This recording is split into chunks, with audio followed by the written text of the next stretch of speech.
You think sleep is rest, but while you're unconscious, your body is running a 7-hour biological factory that determines whether you live long or die young.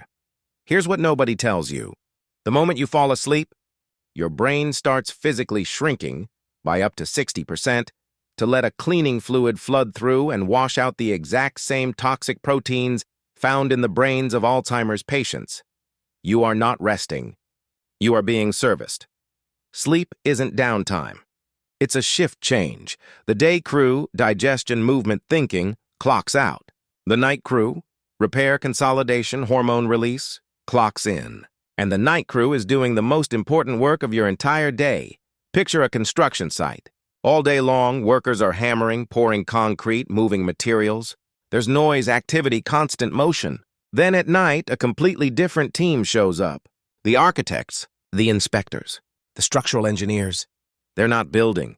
They're checking what was built, reinforcing the weak points, and preparing the site for the next day. Take away their shift, and the building eventually collapses. That's your brain. That's your body. Every single night, we are going to walk through every single hour of sleep, from the moment your eyes close to the moment you wake up, and show you exactly what your body is doing, and what breaks when you cut even one phase short.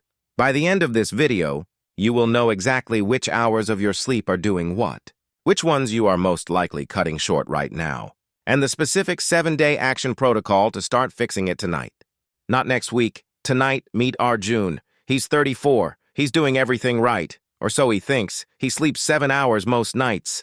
He doesn't drink caffeine after 3 p.m. He even bought a better mattress last year. But every morning, Arjun wakes up feeling like he just returned from a long-haul flight. Brain foggy, emotionally flat, reaching for his phone before he even processes where he is. Arjun isn't sleep-deprived in the way he imagines. He doesn't fall asleep at meetings. He functions. But functioning is not the same as restoring. And what Arjun doesn't know, what almost nobody explains, is that the specific way he's sleeping is silently robbing him of the most valuable biological work his body will ever do. By the end of this video, Arjun's problem will make complete sense to you, and you will likely recognize yourself in it. Most people believe that any sleep is good sleep. That 6 hours in a bed is basically the same as 8 hours. You close your eyes, you open them, you're done. This is wrong. Here is why. Sleep is not a quantity problem. It is a cycle problem. Your sleep is not one long continuous state. It is a sequence of 4 to 6 repeating cycles, each roughly 90 minutes long. Each cycle contains specific stages: light sleep, deep sleep, and REM, and each stage performs a completely different biological function. They are not interchangeable. They are not optional. Missing the final cycle is the same as stopping a surgery halfway through. The incision is open. The repair is incomplete. The patient is worse off than if you had never started. This demolished everything we thought we knew about sleep as a passive, restful state. Sleep is not what happens when your brain turns off. Sleep is what happens when your brain switches jobs. Research from the University of California, Berkeley, found that during stage 3 REM sleep, the brain activates a glymphatic system, essentially a waste disposal network that flushes toxic proteins from your brain, including amyloid beta, the same protein that accumulates in Alzheimer's disease. This cleaning process cannot happen while you are awake. What this means in plain English is, every night you sleep poorly, your brain is leaving trash on the floor that accumulates over decades, and the evidence doesn't stop there. Researchers at Harvard Medical School found that during deep REM sleep, the pituitary gland, a small gland at the base of your brain roughly the size of a pea, releases up to 70% of your daily growth hormone in a single pulse. This isn't just for teenagers building muscle. In adults, this hormone repairs tissue, rebuilds immune cells, and regulates fat metabolism. If you cut your deep sleep short, that pulse never fires. You don't get a second chance at it during the day. Every creature on Earth sleeps. Even organisms with no brain sleep. Jellyfish sleep. C. elegans, a microscopic worm with exactly 302 neurons, sleeps. This tells us that sleep is not a flaw in evolution. It is evolution's most protected function.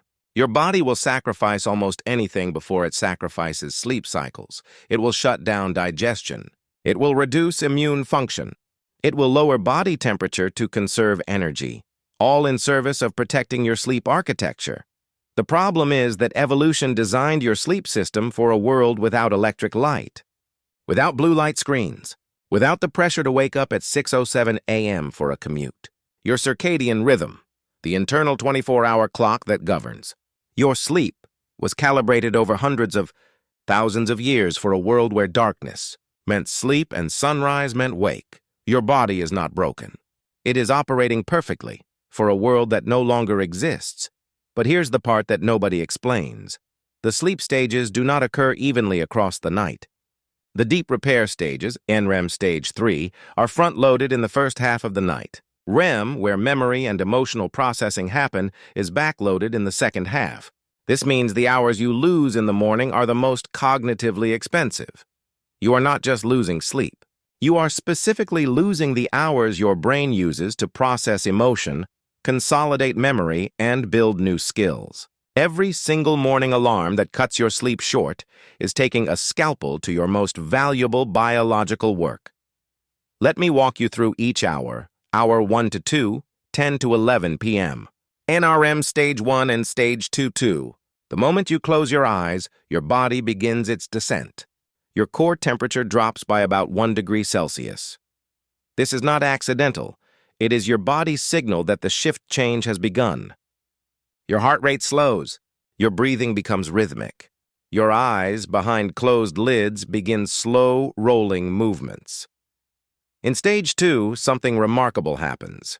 Your brain produces bursts of coordinated electrical activity called sleep spindles. Think of them as the brain filing away the day's loose papers into the correct folders. Your muscles may twitch. This is called a hypnic jerk, your nervous system doing a final systems check before releasing conscious control. This stage is your runway. You need to land cleanly here before the real work can begin. Hours 2 to 3, 11 p.m. to 1 a.m., NREM. Stage 3, deep sleep. This is the most physically powerful phase of your entire night. You have now entered slow-wave sleep, named for the large, slow delta waves the brain produces in this state. Your blood pressure drops. Your breathing slows. You are harder to wake than at any other point in the night, and your body is working at maximum capacity. The pituitary gland fires that growth hormone pulse we mentioned, the one that repairs muscle tissue, rebuilds immune cells, and regulates metabolism. The glymphatic system activates, and that cerebrospinal fluid begins flushing through your brain tissue, physically washing out metabolic waste. The brain cells themselves physically shrink by up to 60% to allow this fluid to pass between them, something that physically cannot happen while you're conscious. Are June's first 2 to 3 hours? These are happening correctly. This is why he doesn't feel completely destroyed. His deep sleep is mostly intact. But this isn't where Arjun's problem lies. Keep watching. Hours 4 to 5, 1 a.m. to 3 a.m. A first major REM cycle. You are now dreaming. REM stands for rapid eye movement, and it is named for exactly what your eyes are doing behind your eyelids, moving rapidly as if watching a film. Your body enters a state of intentional paralysis. Your brainstem actively blocks motor signals so you don't physically act out your dreams. This is not a bug. It is a critical protective feature. But the real work of REM isn't dreaming. Dreaming is the exhaust. The engine is memory consolidation and emotional processing. During REM, your hippocampus, the brain's memory storage structure, shaped roughly like a seahorse, replays the day's experiences and transfers important information into long-term cortical storage. Skills you practiced, information you studied, emotional experiences you had, they are being encoded right now, permanently. Matthew Walker's research at UC Berkeley also found that REM sleep performs a form of emotional surgery. It replays emotionally charged memories, but strips away the stress response attached to them. This is why you can feel calmer about a difficult conversation the morning after. Your brain processed the emotion overnight. Hours 6 to 7, 3 a.m. to 5 a.m. Extended REM, the most expensive hours you're losing. As the night progresses, each 90-minute cycle contains less deep sleep and more REM. By the time you reach hours 6 and 7, your sleep is almost entirely REM. This is the most cognitively rich phase of your entire night. This is where complex skill consolidation happens, the kind that underlies learning a language, mastering a physical technique, or solving a problem you couldn't crack yesterday. Researchers at Harvard Medical School found that people who slept a full 8 hours performed 20 to 30% better on newly learned motor tasks than those who slept 6 hours. Not because of the extra sleep in general, but specifically because they reached this extended REM window. This is Arjun's problem. His alarm fires at 6:15 a.m. He gets his deep sleep. He gets his first REM cycle. But these final extended REM hours, the ones responsible for emotional regulation, creative insight, and memory consolidation at depth, he is cutting off every single day. Hour 8, 5 to 6 a.m., natural cortisol rise. If you are allowed to wake naturally, here is what happens. Your body begins producing cortisol, not in the stress response way you associate with bad news, but in a precise, gradual, natural way. Cortisol is your body's built-in alarm clock. Levels begin rising around 3 to 4 a.m. and peak around the time your internal clock expects waking. Your blood pressure gently climbs. Your body temperature rises. Your brain begins transitioning into lighter sleep. You wake up feeling like you surfaced from deep water, slowly, deliberately, fully prepared. When an alarm fires before this process completes, you are forcibly breaking out of REM. Your cortisol hasn't peaked. Your brain hasn't fully transitioned. You experience what researchers call sleep inertia, that thick, foggy feeling that can last 30 to 60 minutes and directly impairs your cognitive performance for the rest of the morning. If you are using an alarm to wake up before your body is ready, you are cutting off REM sleep every day. You are essentially performing incomplete emotional processing, incomplete memory consolidation, and walking through your life operating on cached data, the same information your brain loaded 2 days ago, 3 days ago, a week ago. You are not updating.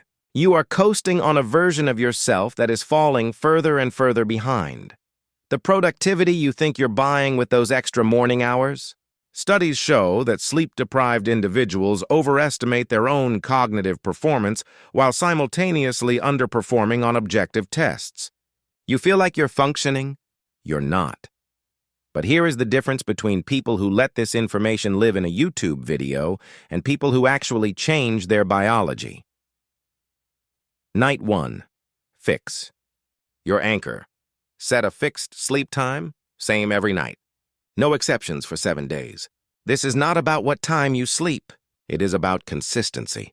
Your circadian rhythm is synchronized by repetition, not by intention. Choose a time that gives you 8 full hours before you need to wake. If that means 10 p.m., make it 10 p.m. Your body will begin adjusting its cortisol and melatonin release to that anchor within 48 to 72 hours. Consistency is the mechanism.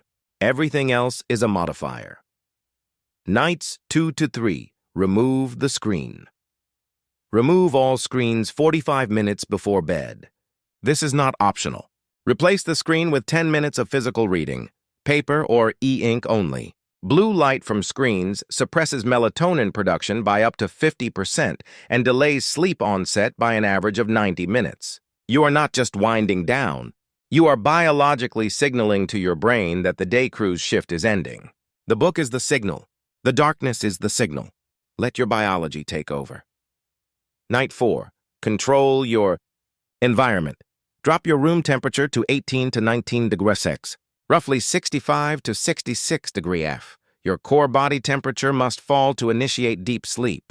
A room that is too warm is one of the most commonly overlooked sleep disruptors. Research from the University of South Australia found that sleep quality measurably improves when ambient temperature sits in this range. It is not about comfort. It is about triggering the physiological drop that opens the door to stage 3. Nights 5 to 7. Track your restoration score. Every morning for the final 3 days, rate how you feel on waking on a scale of 1 to 10. Write it down. 1 is groggy, disoriented, wanting to go back. 10 is clear, energized, ready before you've had a single stimulus. This is your baseline restoration score. Most people before this protocol sit between 3 and 5.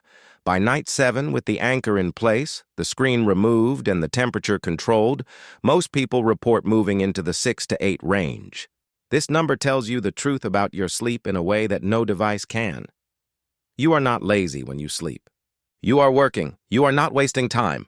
You are compounding it.